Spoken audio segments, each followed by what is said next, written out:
right, let me now welcome a very special guest, former Gophers point guard and Minnesota basketball great Lu'Cye Patterson. How are we doing today? I'm good, man. Thank you for having me. Glad to be here. No problem. Thanks for hopping on. So we're now 5 months removed from the college basketball season. Your last year at the level. I guess for people watching, what have you been up to this summer? Kind of, what has Lu'Cye Patterson been doing since the season's ended? Yeah, man. Really just taking family time. Definitely just staying in shape. Working out. And played in the pro am this summer. So people can see me more around Minnesota. And yeah, like I said, just staying in shape, getting ready for what's next. For me. Yeah, so the pro am, I guess it continues to get a lot of big names at all levels, high school, college, and pro. I guess for people that don't know, what's kind of the situation? Does a team reach out to you? Do you reach out to a team? How do you kind of get involved with that?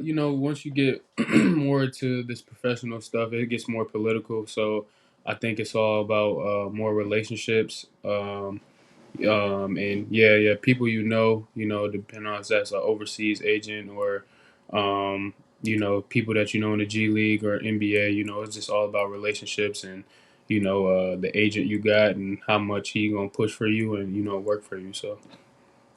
Yeah, how was I guess that pro am experience? Is that something you think you're going to continue doing? Because I know there's a lot of guys like Rashad Vaughn's been doing it for as long as I can remember. hmm Yeah, yeah. Yeah, just play against the pros in Minnesota. So either all the best college guys come back, the best pro guys come and play in it. So it makes it fun and very competitive. To play with some of my Minnesota peers here, and that's something I'll probably probably be doing for the next couple of years for sure. While I'm still healthy and playing. So. Yeah. So I guess to go all the way back to where your, I guess, basketball journey started for most people watching this now at the high school level. You started at Brooklyn Center, and then you transferred to Minnesota Prep. Mhm. And it was kind of a unique situation because Minnesota Prep was a new school. I guess for people that don't know, what I guess kind of went into that situation, and what made you transfer schools to end your career at Minnesota Prep. Yeah.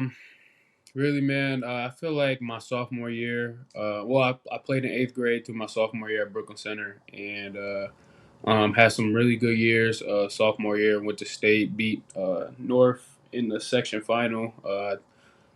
Yeah, went to state. Lost in the semifinal. So, started to make a real buzz and name for myself that year, and I think I led my team in like every category, and I wasn't part of the all state team, so it was kind of like a smack in my face. So it's like, how am I leading the team in every category, lead my team to state, and don't get notice about that. I'm a underclassman leading the conference in scoring.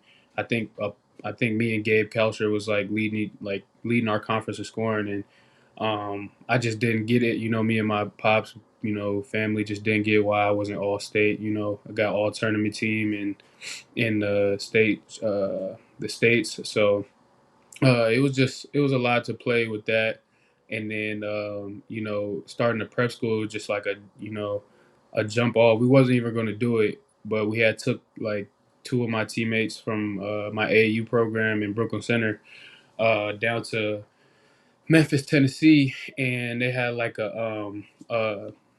they had a prep school down there called a Tennessee Prep, and they were gonna probably try to do a gap year, because sometimes people will do like post grad Yep.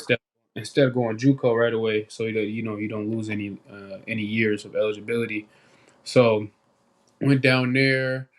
Had some conversations with people down there, and they were just like, "What you think about doing one in Minnesota?" And it was just like from there, it was just like kind of like we don't really know what prep school life is about here in the Midwest. So just seeing it from there, and getting the seeing them getting to play the top competition around the country. We're very competitive people, so it was just like a kind of like a no brainer for us to like, because we usually travel for AAU and stuff, and we go and play the best every year. So to do that in a winter season, like throughout the whole high school, and then playing AAU after that, just seeing these guys, it just really sharpens your sword and make you better. And I felt like, and me and my dad felt like it really helped with the next level, being on the road, doing homework. So it was just a whole bunch of stuff that just related to us going to college and the level we wanted to play at for real. Yeah, so I guess for people that don't know, kind of when you were at Brooklyn Center and when Mhm. you're kind of reached that level like ninth or 10th grade where you're one of the better players in the state in a place like Minnesota. I Mhm. know you played for a couple different AAU teams, but now the three big ones are obviously D1 Minnesota, Howard Pulley, and then Grassroots Sizzle. Mhm. I guess you talked a lot about the relationships already, but kind of what goes into those politics, for lack of a better term, and kind of how do players end up on those teams kind of around that age? Yeah, I was like I said, I was 16. Just made a name for myself my sophomore year. Made a really big jump from. I mean, I averaged what, like probably 19 my freshman year, and then I jumped to all the way to like 23, 24 sophomore year, and went to the state tournament. Just kind of solidified myself as a top three player, top four player in the state. With guys like Garcia, Dane, Jalen. Guys like that. Um, so 16s is I was probably heavily recruited by every AAU program. But I think the route I went was to the Nike one because it was the biggest, the biggest Exposure. yeah, exposure wise, EYBL, and then I'm 16, going to have a chance to go start on the 17U team. So I just think it just made the most sense uh, in that category, us going into the next level. So yeah, Yeah, but yeah, definitely with the AU stuff, it gets very political. Like I said, like they put on who they want to put on. It's all about relationships. This basketball stuff is a really small world. So if you don't got the right people, talking for you or politicking for you, it can really hinder you, and or it can really boost you up to one of the top players in the country. It just all depends on who's backing you and who wants to, take that extra step for you in this, especially with this AAU stuff. But I don't know. I feel like it's kind of different. It's maybe a little different now. I don't know. I think, but like back then, it was just I just feel like it was just more, word of mouth. Who's talking for you? Who's stuff like that. So. yeah. I mean, it almost sounds like it's kind of like college recruiting in a sense, where Hmm. just at a smaller scale and younger players, obviously, so it's a little bit different. But Hmm. I guess going off of that, you had a lot of different stops at the prep level with a couple different high school and AAU teams. Hmm. What was your college recruiting experience like? Because it was very unique, given the COVID year Yeah. in 2020, and you probably had one of the most unique experiences out of any high school class. But how did that kind of work from the time you ended at Minnesota Prep and ended at Missouri State? Yeah. So, like I said, man, the politics stuff, for just Minnesota, it just wasn't really in my favor. And I was getting recruited really highly. Like I said, after I just made that big jump, I was hearing from schools like Iowa State, Creighton, Nebraska, just big time schools. So, um, it was just some some real stuff that was over my head, that I didn't really get, because of the prep school.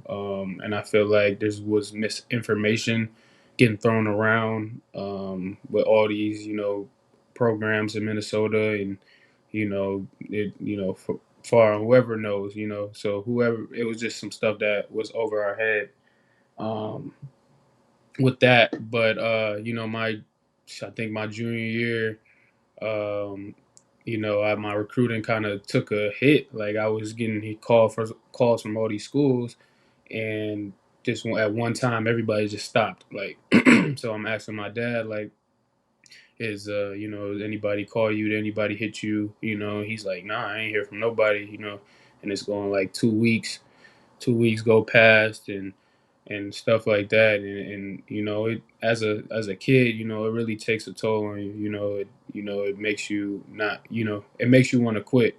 So um but yeah, like I said, it was just so much stuff that was over my head that we just didn't get. We didn't understand politically. We weren't at that time. We just didn't really know. We thought, what if I'm coming to play in somebody's program, they're supposed to help you out, and boost you up, because we came here on our own time to come help you. So I thought that it would be the same. I thought it would they would try to help me, up my level and get me to where I need to go. So it was just a lot of stuff like that to where it was just tough on me and my family. So fast forward to that, I had um, a stellar senior year at Minnesota Prep. I got a grind session offensive player of the year, runner up MVP behind NBA players Daisha Nix and Jalen Green,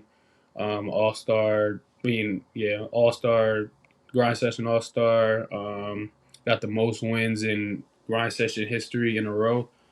Um, so yeah, like stellar senior year. Was going to go to Vanderbilt, and with one of my best friends, and the COVID stuff kind of messed up a lot of stuff. Vanderbilt is kind of like an Ivy League school, kind of. So Yeah, it was, yeah, yeah.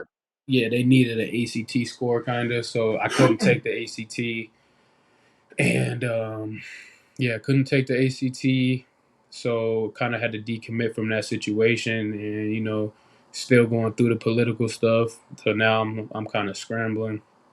I think it was down to Eastern Tennessee, I think ETSU and Yep. Missouri State, and Missouri State was kind of showing the most interest at the time, and that's just kind of where I signed really late. I think I signed in like August, so signed really late for a COVID situation.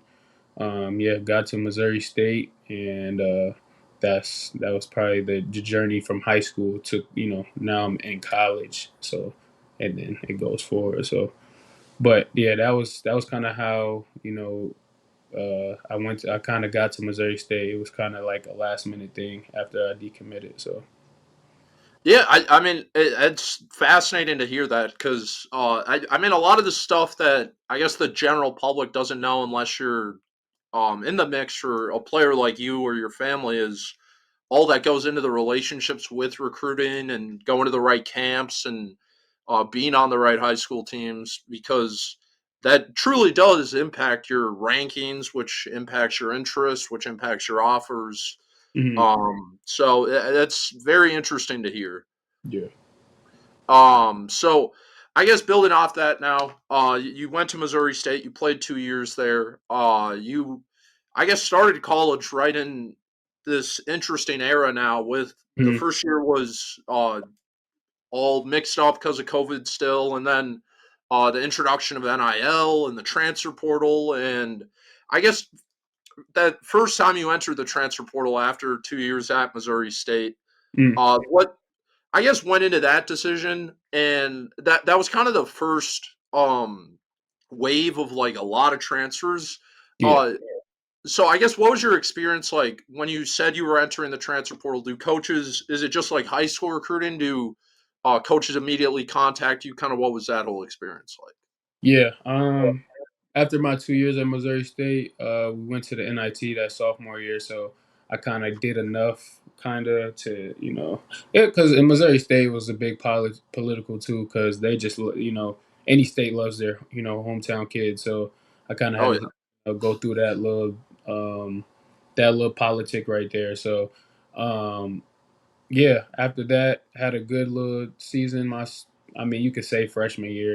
I guess they don't count the COVID year. So, averaged like 7, 2, 2, 2, like 3-2, and then went to the NIT, lost to Oklahoma in the first round at Oklahoma, and then yeah, hit the portal. Yeah, after that, it's just like it kind of starts over again. To be honest, like I mean, I didn't really get my fair shot of recruitment, so like getting those kind of calls and stuff like that. Um, it was like, oh wow, this is how it feels to get recruited and wanted, and so yeah, like I had going into going into the portal, I had about probably like 40 schools hitting me, just all like the mid majors and stuff like that, mid Yeah, major balls. Um, so basically, yeah, it's just I think this was right before the NIL stuff started, so nobody was really getting paid right now. It was kind of I think it started that year, so they just yeah, like put it in that year. Or maybe, yeah, I don't know. They probably were getting paid. I don't know. It was either that 2021 year or that 2022 year. It was one of those 2 years. I think it was the 21 year, but it wasn't as big yet. So no, yeah. So the portal life is just really, man, just having to take your time, just regular recruiting. I think but now it's way crazier now. But I know I was just kind of like regular, just go on some visits, whatever, and to see what school you like and what's the best fit for you. So it wasn't really about money at that point in time. But when I got to Charlotte, that's when I transferred to Charlotte.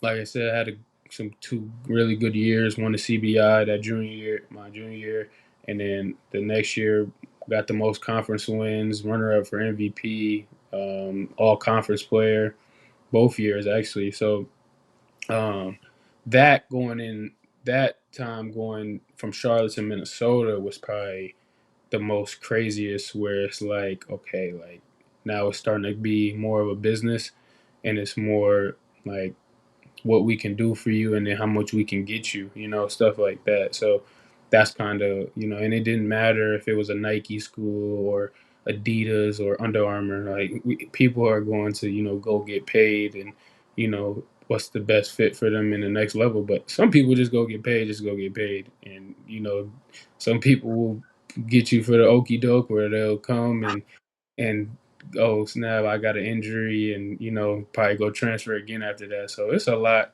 Like now, it's a lot right now with the transfer portal stuff, and how you could get kids and what they're looking for. So, but from my first time transferring to my second time transferring, it was a whole different ball game with those two. yeah. I mean, you can go as far deep into the specifics as you'd like, but Hmm. I guess what your Gophers recruitment, especially, I know that was kind of later in the process. Hmm. And I guess how prevalent were the money discussions at that point, and kind of because obviously you guys had a new look roster last year, a bunch of transfers. Hmm. Uh, how was the discussion kind of like, oh, this is what we see your role is, and then this is kind of what we can offer you compensation wise? Like, kind of how were those discussions like at that point? Yeah, I mean, my dad knowing Ben was kind of easier on that end, and then just coming back home. I've been away for 4 years straight, not being able to see my family for a long time. So I mean, coming back for a little bit of the summer and then probably Yeah. winter break, but that ain't nothing but 2 days. So it Yep. was that took a big consideration, coming back to see I got a lot of little siblings, and you know, grandparents that want to see me play in person. So uncles, aunties, all that. So that was a big thing for me. And coming back and getting to get over 6 figures to come play back at home was like a no brainer for me. So but no, I had a lot of school. Was getting recruited by almost like everybody in the country. To the Floridas, to Vanderbilt again, to you know Ole Miss. It was a lot of schools that were really trying to get me and push for me. But once I seen Elijah Hawkins leave, it was like why not come back home and see what this is kind of about. It's a one time, it's a once in a lifetime situation for a kid to just come back and play at home in front of his family and get paid for it. So that was kind of big for me. And then just the relationship me Ben and my dad had, it was kind of a no brainer for me. So that's what kind of really steered me of coming back home, even with having schools like SECs and Big 12s and all those type of schools recruiting me. So that was a big thing for me, just coming back to see my family and playing in front of them. Yeah, I would imagine it had to kind of be a full circle moment. It had to be pretty uh, interesting because I would assume when you were getting recruited in high school, the concept of getting paid over six figures to play for the Gophers Mhm. probably didn't even cross your mind. So it's kind of Yeah. crazy how much things have changed. And so last year was obviously a up and down year. There were a lot of big moments. You had a great stretch at the end of the year. That LA trip. And then there was the Michigan, the Oregon games, Mhm. the Nebraska game, and I guess from a bigger perspective, everyone grades the team mostly, especially in college sports and the team success. But you mentioned playing in front of your family and the home crowd had to be really cool. But I guess how happy were you with your last season of college basketball and kind of the whole experience of playing for the Gophers? Yeah, it was cool just to play. It was to play for my city. Um, in the beginning, having the injuries I had, like in the beginning, I had the chest contusion and the shoulder. I had a bruise. I forgot what it was. It was something where I couldn't even lift my shoulder up. So um, it didn't stop me from wanting to play, and you know it kind of hindered me a little bit in the beginning of why you guys kind of seen a slow start. Just kind of I always was the type of guy just to play through it. I was going to do whatever I needed to do to help my team win, and I never really liked to sit out in the beginning of the season, but that's why I feel like my numbers were I kind of struggled in the beginning. So it was kind of rough in the beginning, and then once I got my flow, and got more comfortable with Ben and his system. Coming from Charlotte, we were like probably like the second to last slowest team in the country. So, playing that type of ball to come in with Ben and, kind of getting up and down a little more was, kind of a difference for me. Not really a difference, but, I haven't played like that in a little minute since kind of like Missouri State. So, yeah, that, but I feel like the ups and downs, it was kind of, I was just kind of like, mad that we just couldn't get over the hump coming and playing back at home. I don't know what it was playing at home this year. But it was I just think that I think when we were at away games, it was just like we had nothing to lose. So it was just Yeah, like yeah, we just played with a whole bunch of confidence, and I don't know. It was just I feel like it was just more fun on the road. Just going against them, and then kind of quiet in the crowd, and the LA trip was just like super fun. And I feel like the LA game and then that Nebraska game was just probably like you could see our ceiling to where it was like, okay, this team could have really just been a if you want to be real, we could have been a top five team if we just took care of business at home. So going 5-5, winning the most road or tying the I think it was like a school record of tying the most road games in yeah. Big Ten. Yeah, like that's what I'm saying. Like our ceiling was there. It was just I don't know what it was coming back home. I don't know if it was people trying to impress the fans after a big win on the road. Coming from Cali, we had a lot of hype coming back. So it was just like it was like kind of much must watch TV, and I feel like it kind of probably got to a couple guys' head, but um, like I said, I feel like that team, if you gave us one more shot or another year together, we'll probably, be looking at kind of being top three in the Big Ten just because we just would know how to gel and play with each other instead of just having 1 year, with each other and not really knowing each other and just, trying to do it on the fly. But that's the day in the life of college basketball and the portal. So Yeah, um, I mean, college basketball, a weird sport. If you put that team in a tournament setting, they could probably beat just about anyone you guys face. But exactly. obviously, there were other games where it didn't click every night. Yeah. I Ben Johnson obviously had a interesting tenure with the Gophers. What would you kind of explain his coaching style compared to the other stops, and how would you compare your season with Minnesota in terms of just like practice and how the team was ran compared to mid-major stops at Charlotte and Missouri State, which do compete in two of the better mid-major conferences in the country. You want me to like kind of compare like how he was coaching compared to the other coaches, or Yeah, like? yeah, yeah, Um, he was more of a more chill on the chill side. He's I mean, he was more like he wanted.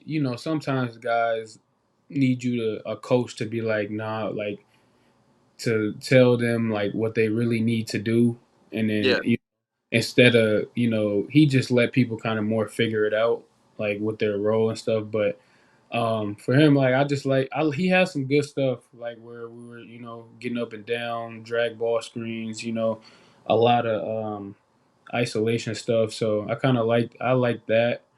At Charlotte, like I was if when I was at Charlotte, I was the man, so it was kind of like everything kind of went off me, yep, off how I was feeling. Everybody.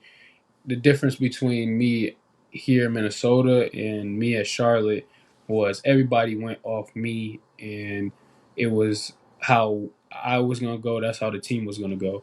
So I knew that I had a bigger responsibility, on my back playing at Charlotte, and I felt like, I was playing for a coach that was on the hot seat for, he was the assistant coach because my other coach Ron Sanchez left to Virginia, yep, so I vowed for him to get that job, and I did everything in my I played with two ligaments torn in my ankle, so I played through a lot of stuff playing at Charlotte, and I did everything in my power for him to get an extension. yep, So so I was playing for something there. I had I was set in stone at Charlotte. I was I wasn't planning on moving around or so it was me. Charlotte was I was just the guy there. So and then coming here, kind of not necessarily a back seat, but knowing who Dawson Garcia is, he has, he's I already know coming into this he was the guy. So I was just kind of trying to be more of a Robin, for him, and yeah, yeah, trying to see like little spots I can, help, fit in, and I don't know. It was kind of hard for me and him just in a just to kind of mix at first, but I feel like more towards the end of the season, we kind of gelled a lot more, me and him. I don't know. We always talk about like if we had one more year together, kind of be, kind of scary just because we know how to play off each other now, instead of just learning throughout the season. I feel like that's why our start was kind of so bad. So, yeah, with those two different coaching styles, I mean, we played kind of slow and, kind of I was the main vocal point of the offense to, you know, me having to, kind of switch more of a point guard role. I mean, still score the ball, but, find other ways to help him, free up more, so it was more like, a lot of the attention was on him. What can I do to get some attention off him? Either that be a threat or create more for him to get open or, get him easier shots and stuff like that. So I feel like that was more of the role I kind of play here at Minnesota. Unless it was late game, and I feel like in late game I kind of thrive more, in, just making the play. Um, But yeah, as me just here playing in Minnesota, it was just kind of, trying to trying to mesh everybody in such a short period of time, and that was kind of hard. But like I said, like all the coaches I play for, I feel like there's good and bad things. You know, that I feel like having a high IQ coming into playing for my dad and him playing at the professional level, it was kind of I knew a lot, so sometimes it was kind of like it was like I don't know if it wasn't necessarily combative with the coach, but like I would try to whatever he would say and what he would want, I would kind of try to put my spin on it a little bit, and so it can be I could get it more because when you're a high IQ basketball player, some stuff that system stuff, when you play off field and stuff, it doesn't really, you know, um, yeah, resonate. It doesn't really resonate with you, um, kind of. So just trying to find a balance between, like I said, every coach like a balance between how what he's talking about and what I can do to try to make that better and play my game. So that was kind of Yeah, yeah. No, yeah. I mean, I agree with you. I did not play basketball at a high level at all, but even in like middle school, it's annoying listening to your coach sometimes. But Yeah, thanks.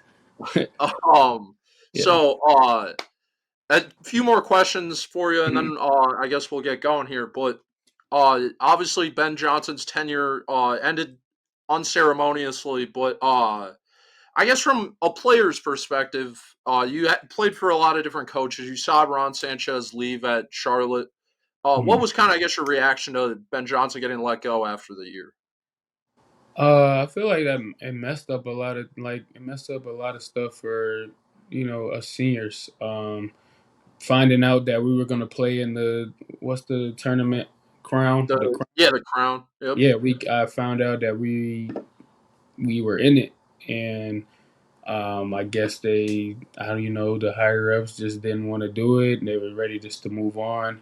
And it kind of it messed up a lot of our seniors success because like ain't no telling like that's more basketball to be played and more eyes, more scouts depending on what it was, um to help guys like me, Mike, Femi, all those type, whoever was a that senior class, you know, even probably Dawson more, even telling what he could have did, and could have been drafted, or so stuff like that. And I just felt like we kind of got the short end of the stick on that, and so it was kind of him getting fired kind of hurt a lot of stuff with us. It was a shock, coming home after a loss, and we knew we was going to play in some postseason tournament, Yeah. and they texting us that we let go of Coach Ben, and everything was just like wow, like you just do that, like you could at least waited a little like a day or two, but it was Yeah. just like yeah, it was just so like it was just like what can you even say at that we just lost, and it was just like dang, everything just going downhill. So um it was really just confusing to everybody. We wanted to play more basketball, even if it wasn't the NCAA tournament, but you get a chance to um, go play in the crown and win $20,000 a player. Like it was just some things that just it just didn't feel good, as a senior, and wanting to go out with a bang, and the team that won it, we just beat them on their home court, so it was Yeah. just yeah, so it just we now that you just look at it, it's like wow, we could have just we could have ran through that, and won that. So I mean, yeah, that kind of hurt. It hurt a lot of us for our seniors. So, but it's a business at the end of the day. You can only control what you can control. So that's what we kind of did. Yeah, that's a really interesting perspective that I don't think many people think about in those scenarios. But I don't even think people knew that we were in the crown. So I think I mean, I didn't, and I covered the team. So, yeah, so, yeah. but I guess one of the players returning on the team is Isaac Osma, and he was one of the younger guys on the team last year. I guess for Gophers fans watching this, how what did you see from him as a freshman that is, I guess, exciting about his potential because he had a lot of really good games last year. Yeah. Um, Isaac Isaac is what he was only 17 coming into the summer, so he going against guys that's 22, 23. He got thrown in the fire for real. So, um, just going against veteran guards every practice, made him have to be better.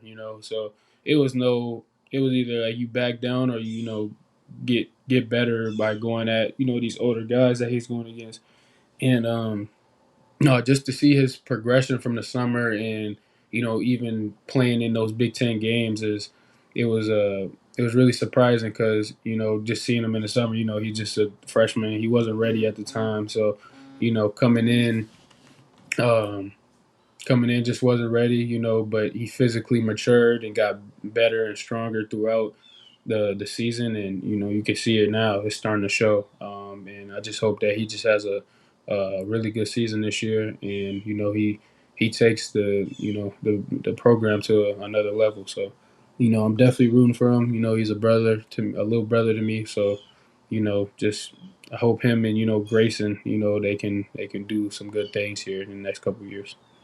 Yeah. So I guess last question for you. We saw your teammate Mike Mitchell Jr. sign a contract in Mhm. Europe. There's been plenty of former Gophers that have succeeded overseas. Daniel Oturu's gotten quite a career there. There's now so many different opportunities for basketball players in your shoes. I guess what are you looking for in your next opportunities now that we are a few months removed from the season? You were in the pro am. And I guess what are the next steps for you? Yeah, man. Happy for those guys for sure. I know Daniel Turu since I've been a kid. Been knowing Mike, knowing of Mike, but me and Mike had a good relationship, this season. So, he's a brother to me too. Just happy for him, hope they do good, and get to better leagues or whatever the best situation is for them. Yeah, Um, for me, just like I said, I'm taking it day by day, not trying to rush anything. I know I'm in a time crunch right now, but I'm just staying patient, waiting for my opportunity. That's all I can do right now. So either if that's overseas or something in the G League or something in the NBA or anything. So just really just being patient right now, and got some things on the table that we're still working on. So like I said, just trying to stay the course, keep taking it day by day and keep controlling what I can control. you talked about your father's experience playing basketball at a high level. Mhm. I guess how did that impact your journey and help you get to the point you are today? You know, having my dad having me at a young age at like 19, I got to see him play. Got to see him play in college, a little bit in the pros. So, basketball is just a thing I wanted to do, and just getting to be a kid and getting to watch him work out, and just going to the gym with him. Just feel like really helped my basketball career because it was just like I seen it at the highest level. This is it's something I wanted to do, and when being a kid, you always want to be like your role model or like your dad. So Yep.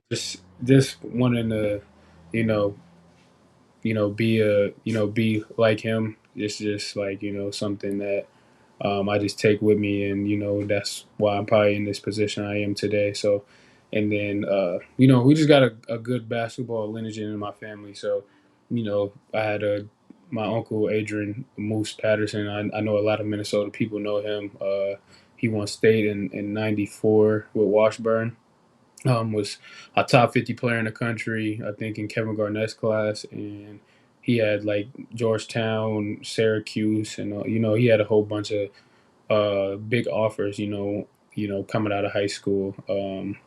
And then my grandpa, he played with Elgin Baylor with the Minneapolis Lakers. So, I got a lot of pro lineage in, and high, you know basketball, either it's basketball, football, it didn't matter. So I have a lot of good lineage in my family. So Yeah, well, I appreciate it again, Lakai, and mhm. I thank you for doing this, and best of luck the rest of the way. Yeah, appreciate you for having me, Tony.